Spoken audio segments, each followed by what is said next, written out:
Hello and welcome to a very special How I Paint Things. Now what I've got whizzing around in front of me, or rather who I've got whizzing around in front of me today, is Lieutenant Colonel James MacDonell of the Coldstream Guards. And he is famous for being one of the two men who held the gate at the Hougoumont farmhouse, although I'm probably pronouncing, I can never be sure if I'm pronouncing the French correctly, but I hope that's right. Anyhow, this is actually the special edition miniature which will be going out to folks who are going to Salute 52. Now, Salute is an annual war game show in South London. I'll make sure that all of the links that, if you want to follow along, you want to cruise on down. Really today, I'm going over some older techniques and a couple of new ones with some new paints. So yeah, if you want to paint your own British officers or even your infantry and spend a bit of extra time on them, here's how I do that. So all of the paints will be listed in the description below. Same as always, let's get started. So I have probably committed an act of sacrilege here because the base that the fella comes on is already textured. It is sculpted in such a way that it looks like stone. And on the side it has Salute 25 written, which is very cool if you want to pop him up as a display piece. But I do want to pop this guy on the table and have him lead maybe my silver bayonet bands or something for sharp practice. So I want him to be a gaming miniature. What I've done is popped a little bit of PVA and some rocky sand onto his base first of all, let that dry, and then to prime him, I've hit him with premium grey from Vallejo out of a rattle can. Now any medium to light grey is going to work perfectly well. You could even use a bone or a beige if you've got something like that. It's honestly not going to matter all that much by the time that we are finished, but the lighter the primer, the easier it's going to be. The very first thing we're going to do is actually to quite generously overbrush the entire miniature with a bit of matte white. Now overbrushing is fairly similar to dry brushing, except you just don't take quite as much paint off of your brush before you start. You'll see this is quite patchy, and the idea here isn't necessarily that we are going to leave anything this it's not going to look like this when we're finished, but this will make it a little easier for us to see what on earth we're doing. And any of the white bits that will be a proper white later, we'll give them in kind of a base coat now. Now that will look much more grainy on the camera than it does in reality, but don't worry, we're not going to leave it like that. What we're going to turn to next might be a surprise. I have here Hoplite Gold. This is actually a speed paint. What we're going to do is just blorp it over all of the gold details on his uniform. It's not terribly saturated, it's not deep and warm, but when we shade it, it's going to look a lot more reasonable. So over all of the little gold bits, particularly braiding and what have you, won't take terribly long to do this. Now we're going to use golden armor to do the metal bits, which will be gold. So you'll see straight away, this is a little bit warmer, almost a bronzy color by comparison. Try and avoid the white gloves if you can. We are doing this now because everything else we're going to paint over the top will be using regular acrylics. So we'll be able to cover up any mistakes we make with this stuff. All right, now we're going to carry on painting them much the same as we would any other miniature, which means starting from the places we're most likely to make a mess and working our way up so that every stage over the top is basically a tidy up stage. So I have here Ruddy Umber. This was recommended to me as being quite similar to the old tanned flesh, which there isn't a one-to-one replacement for it in the Fanatic range, but this looks about right. Maybe a little bit lighter. So I'm going to make sure to pop some in his mouth as well. You may find a couple of coats here are necessary. Now that did turn out to be quite close to old tanned flesh, so Paul, if you're watching, thanks for the shout out there, mate. That was extremely helpful. What I'm going to turn to now is Ultramarine blue and paint in his cuffs and his collar with this. Now I was tempted to go for one of the desaturated blues, but they weren't quite vibrant enough for my liking, so I'm going to use this. All right. Now the turn-ups on his trousers here, I'm going to use, this is Dryad brown, which is a wonderful, warm, leathery sort of brown. Now comes the fun part. We're going to chuck some red on him. What I have here is Dragon Red. And this is pretty much magic. I'm going to very carefully go up to the edges where there are details that I don't want to paint over if I can avoid it. Start with those bits and then slowly fill in the rest of the coat. So take your time. Don't worry too much if you do hit any of the bits that are going to be white or what have you, because we can still tidy them up. But the less tidy up we have to do, the better. Now I have ended up going over a couple of the gold bits that I would really have preferred not to, but don't worry, we'll be able to fix that up as we go. For now, I've got uniform grey and, surprise, surprise, over his trousers with this. He's starting to come together now. I've got here Basilisk Red, and I'm going to use this to base coat his sash. Take your time here, because at this point, if you can avoid having to go back and tidy anything up, this is one of the final base coats around most of his uniform. So go easy here. Really getting down now to the last few details. So these truly remarkable sideburns and his hair, I'm going to use Bootstrap Brown to base coat these. I wish I had mutton chops this powerful, yeah. Now there are a couple of silver details that I am going to base coat in plate mail metal.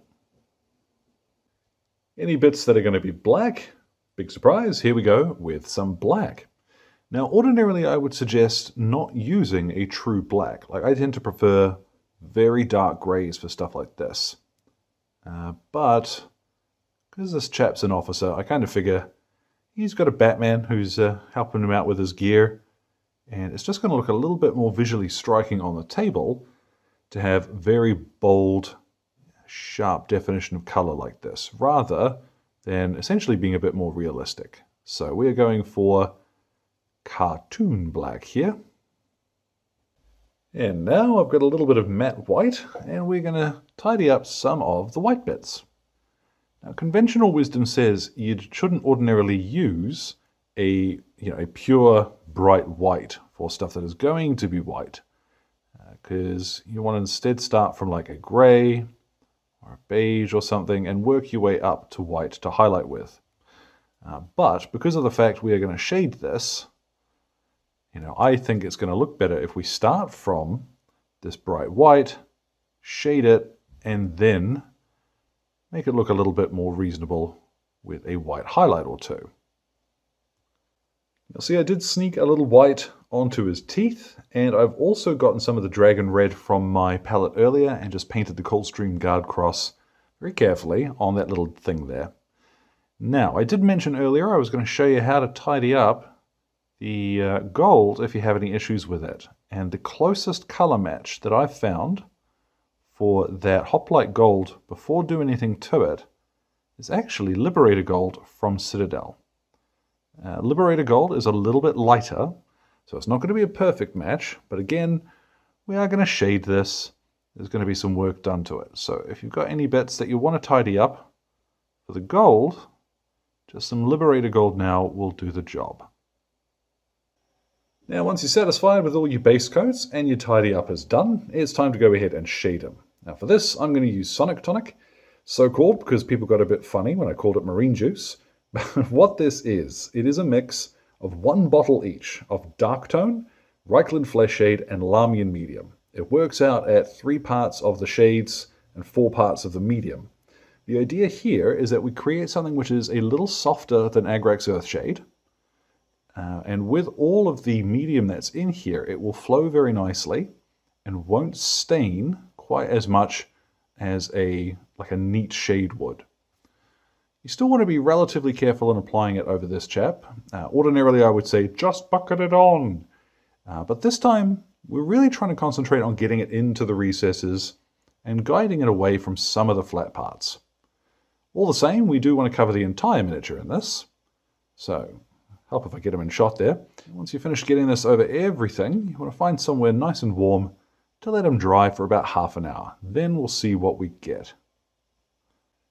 Now once that has dried, we've got plenty of depth, loads of shading, but it hasn't tinted the colors too much. All the same, What I would ordinarily do would be to go straight to my highlights from here because, the whole point of that juice is that it's nice and quick to use.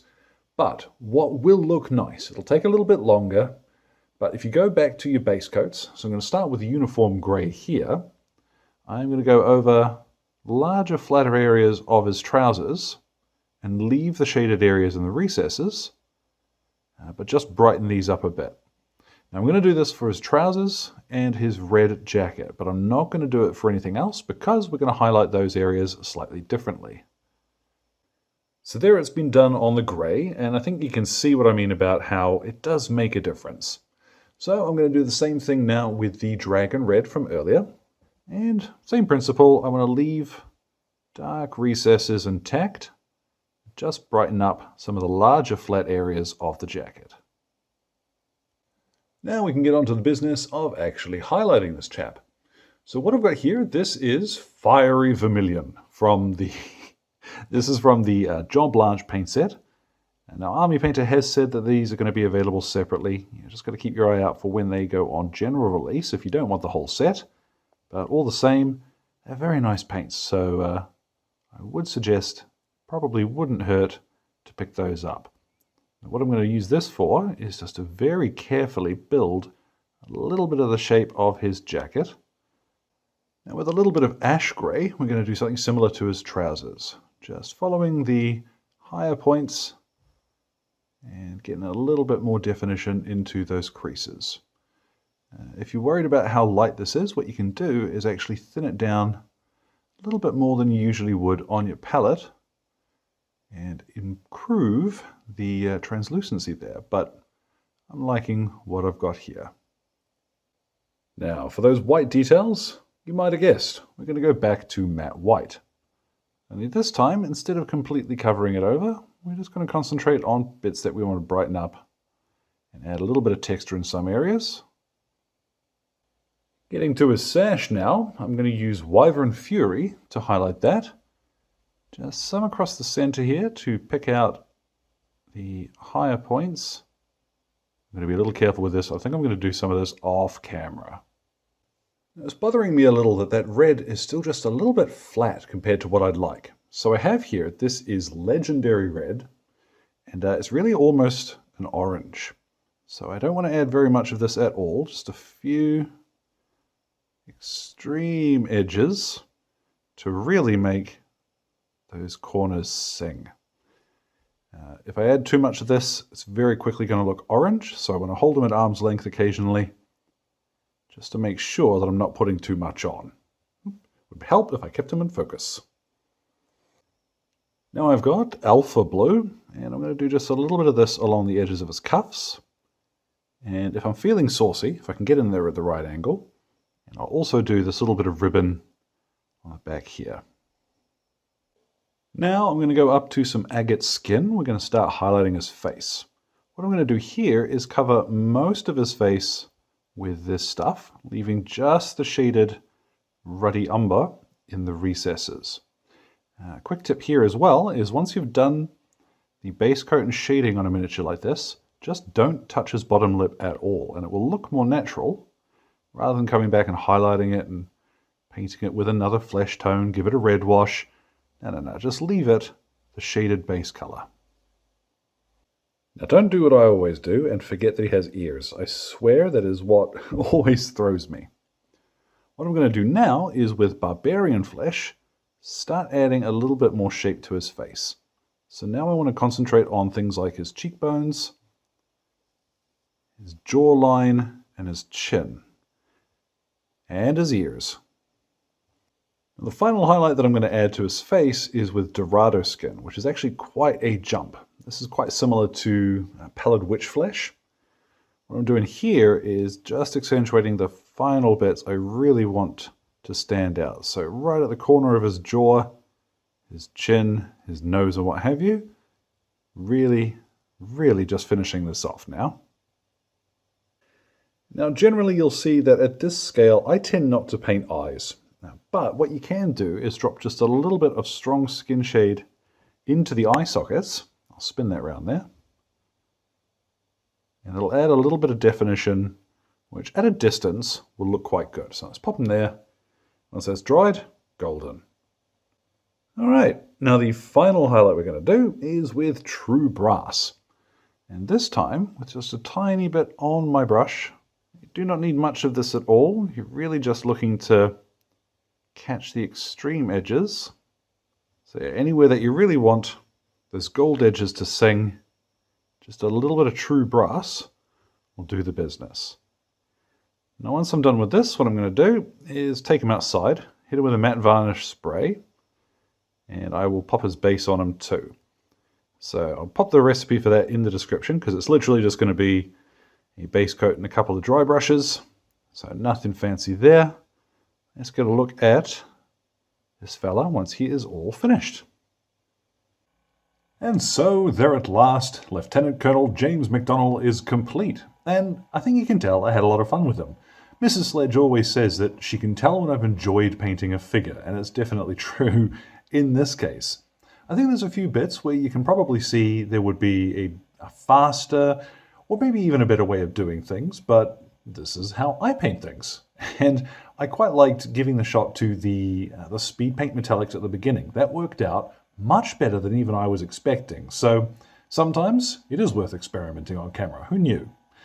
So as always, thank you very much to Exit 23 Games for the light and sound equipment, as well as all of my wonderful patrons who are keeping me ticking in paints and glue, including my most gorgeous producers who are showing up on screen now. Thank you so much for your support, folks.